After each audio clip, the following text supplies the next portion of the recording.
ये क्या भैया देख सकते हैं यहाँ पर पावर स्टार कहे जाने वाले पवन सिंह और प्रियांशु सिंह यहाँ पर मौजूद है। और देख सकते हैं पावर स्टार यहाँ पर खुद अपने हाथों से प्रियांशु सिंह के गले में सोने का चैन पहना रहे हैं।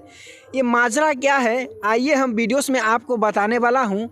तो दोस्तों बने रहिएगा इसी तरह का हर लेटेस्ट खबरें देखने के और सुनने के लिए मेरे चैनल पर विजिट कीजिए और सब्सक्राइब कर लीजिए। तो चलिए वीडियो को आगे बढ़ाते हैं।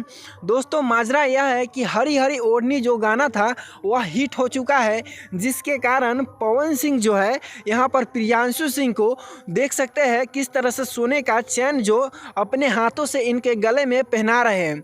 जी हाँ दोस्तों, हम बात करने वाले हैं कि पावर स्टार भोजपुरी के कहे जाने वाले पावर स्टार पवन सिंह यहाँ पर सभी अपने समर्थन के साथ में मौजूद है और साथ में यहाँ पर प्रियांशु सिंह भी मौजूद है। और दोस्तों हम बताने जा रहा हूँ कि इनका कहना है कि हम सब लोग मिलकर और भोजपुरी इंडस्ट्री को काफ़ी आगे ले जा सकते हैं। जी हाँ दोस्तों, अगर बड़े बड़े स्टार अगर चाह जाए तो भोजपुरी इंडस्ट्री को काफ़ी आगे तक ले जाया जा सकता है। लेकिन आपको बता देते हैं एक लोगों को समर्थन से ऐसा नहीं होगा।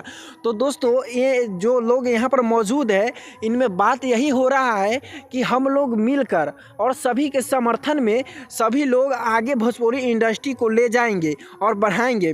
तो दोस्तों उम्मीद है कि वीडियो आपको पसंद आया होगा और इसी प्रकार का हर एक लेटेस्ट खबरें के लिए चैनल को सब्सक्राइब कर लीजिए। यहाँ पर आपको रोज़ मिलता है एक नया खबरें। तो चलिए दोस्तों मिलते हैं फिर एक नेक्स्ट वीडियो में, तब तक के लिए जय हिंद, वंदे मातरम।